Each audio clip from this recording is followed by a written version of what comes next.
Ceci dit, la règle du jeu était pas tellement en avance sur son temps.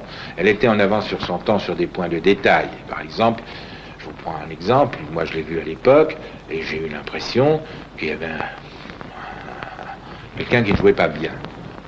Je regrettais que Renoir joue lui-même, parce qu'il n'était pas dans le ton des autres, mais finalement il était dans le ton du vrai. Je présentais la règle du jeu à un auditoire de jeunes gens en Amérique, à New York, dans une école. Et certains de ces jeunes gens avaient entendu parler de la règle du jeu, avaient entendu parler de la réception de la règle du jeu à Paris, et l'un d'eux me demanda, dites-moi, monsieur Renoir, pourquoi peut-on dire que ce film est controversial? Je dis controversial, traduisant mal l'anglais, de l'anglais au français. Alors je lui ai répondu, écoutez monsieur, ce film peut être considéré comme controversial pour la raison suivante. À la première du film au Colisée, j'ai vu un monsieur, un spectateur, qui très gravement déployait un journal, sortait une boîte d'allumettes, craquait l'allumette, mettait le feu au journal, avec l'intention absolument évidente de ficher le feu à la salle. Eh bien, je pense qu'un film qui provoque de telles réactions est un film controversial.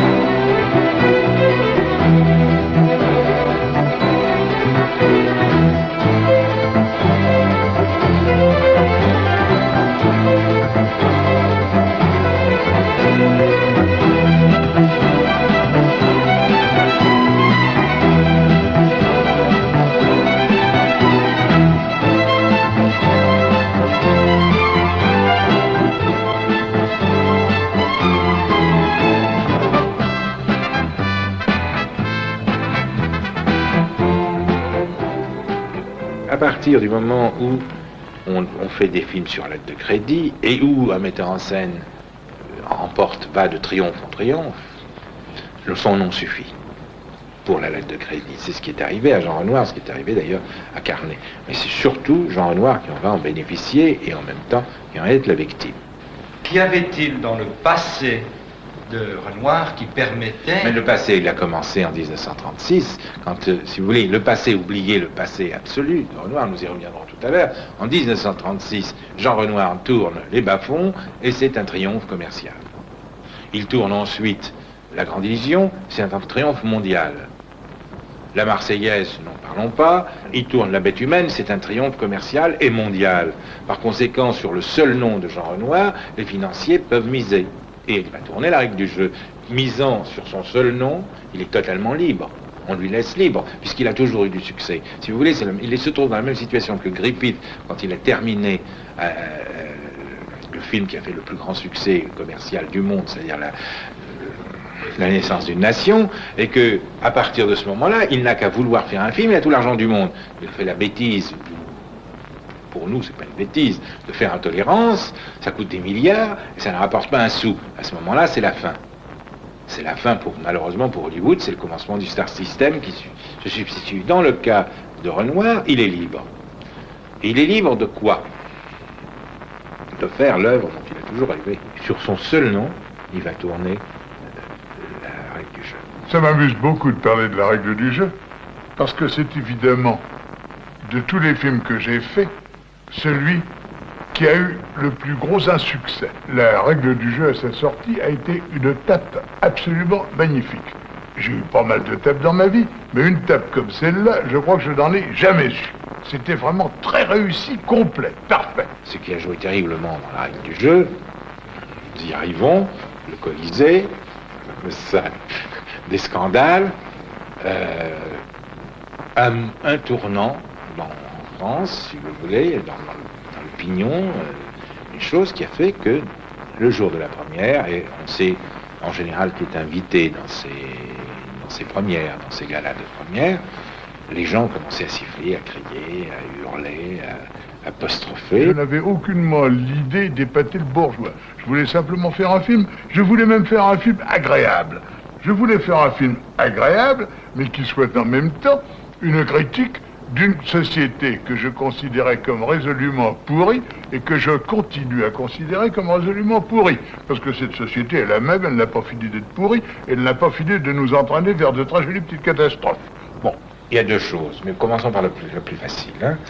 Dalio a parlé tout d'un coup des Noces de Figaro. Bon, vous vous rappelez que les Noces de Figaro, ça a fait un bruit énorme, et qu'il a fallu, des appuis puissants pour faire lever l'interdiction, et le scandale qu'avaient proposé les Noces de Figaro. Bon, vous ne pouvez pas demander à une société de voir sa propre danse de mort. C'est le cas des Noces de Figaro, c'est le quoi du jour soleil. Nous sommes à la veille. À la veille, la guerre va éclater 3 mois plus tard.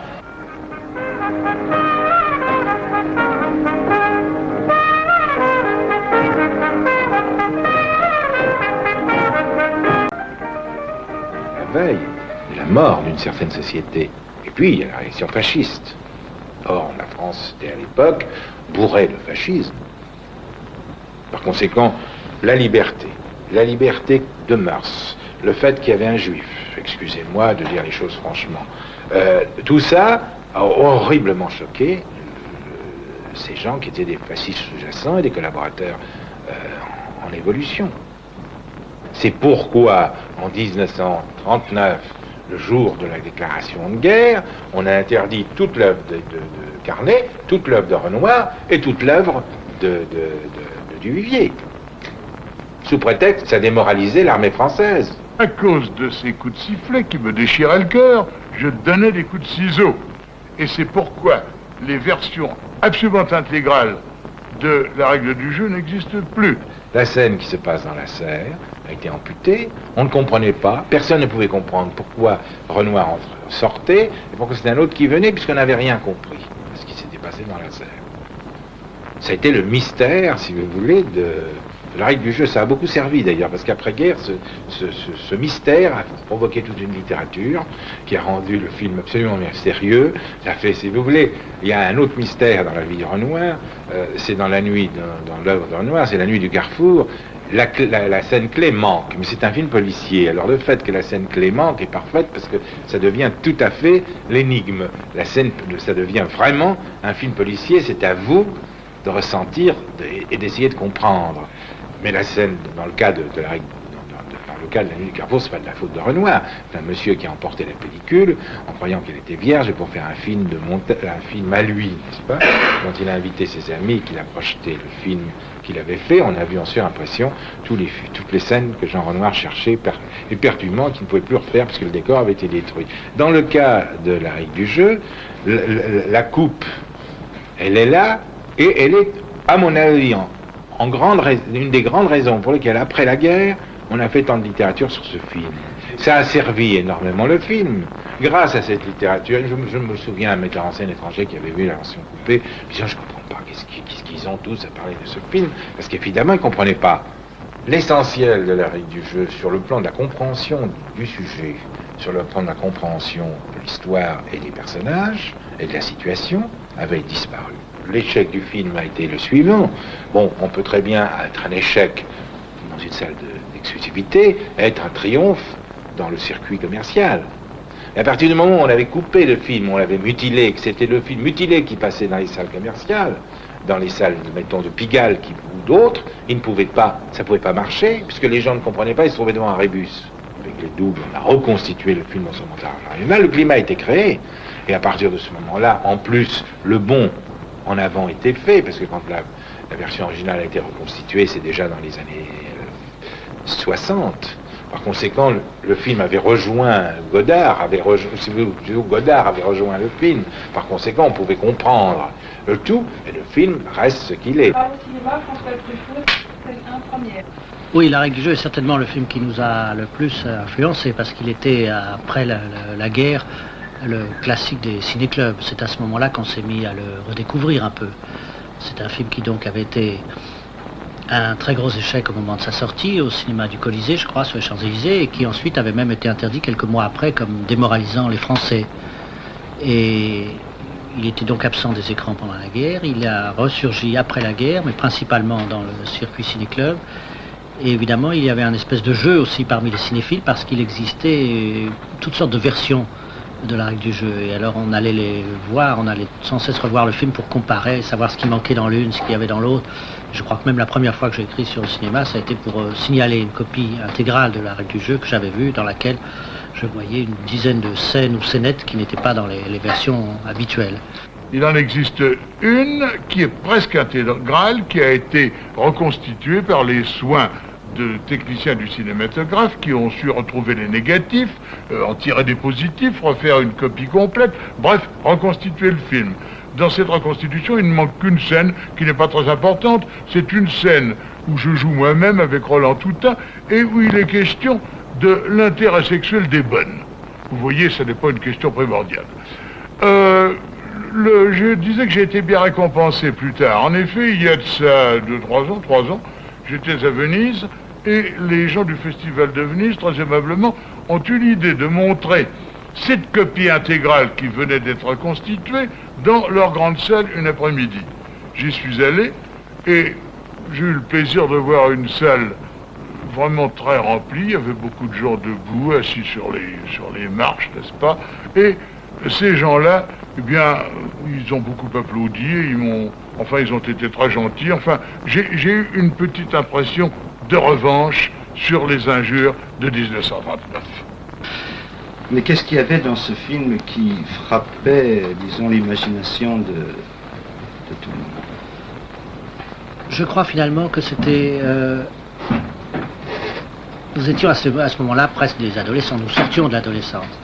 Et nous aimions les films présentaient des personnages adultes qui étaient peut-être loin de nous. Et dans la règle du jeu, l'essentiel sont les relations sentimentales entre les personnages. Voilà, ce sont des gens amoureux qui ne savent pas où ils en sont avec leur affaire de cœur, qui ne savent pas... Et je crois que c'est une chose que des adolescents peuvent très bien ressentir, vous voyez. C'est-à-dire que l'amour était montré avec fantaisie et avec violence et avec pureté. Et je pense que ça peut être une des raisons. Vous voyez, ça peut être une des raisons parce qu'effectivement, des jeunes cinéphiles, en général d'ailleurs peu fortunés, ou venant de toutes sortes de classes de la société, mais enfin, se retrouvant autour d'un film qui montrait quand même la grande bourgeoisie française, on aurait pu penser que c'était loin. Et en fait, ce n'était pas loin, c'était près. Alors non, mais c'était pas l'aspect politique du film, le contenu, la critique de la société de l'époque, les caprices de Marianne, le mariage de Figaro. Peut-être, parce qu'il y a évidemment un dialogue assez... Mais enfin, je crois pas, oui, il y a le vieux général, il y a la description d'une société finissante, mais ça, je crois que c'est plutôt un thème pour étudiants. Nous n'étions pas des étudiants, ou nous n'analysions pas les films sous cet angle-là. Je crois en tout cas pas moi. Moi, je m'intéressais aux films presque déjà sous l'angle affectif, qui est le cinéma que j'ai pratiqué après. C'était les revirements amoureux des hommes autour de ce personnage joué par Nora Grégor. Donc c'était le contenu du film plutôt que la technique de Renoir, puisque vous étiez déjà mordu du cinéma. La technique, nous n'en étions pas... Si, je ne peux pas dire que nous n'en étions pas conscients, nous en étions conscients progressivement. Peut-être certains d'entre nous plus que d'autres. Je pense que Éric Rohmer était quelqu'un de très conscient de la forme, en tout cas. Disons pas la technique, mais la forme, que les films avaient une forme. Et c'est probablement ce qui nous a amené aussi à être très séduits par Hitchcock très vite, et après à avoir au fond pas cette dualité, mais enfin ces deux intérêts parallèles, Renoir-Hitchcock. Renoir étant plus riche, évidemment, sur le plan intérieur, sur le plan de la vie, sur le plan du personnage, sur l'idée du monde, sur l'idée des sentiments.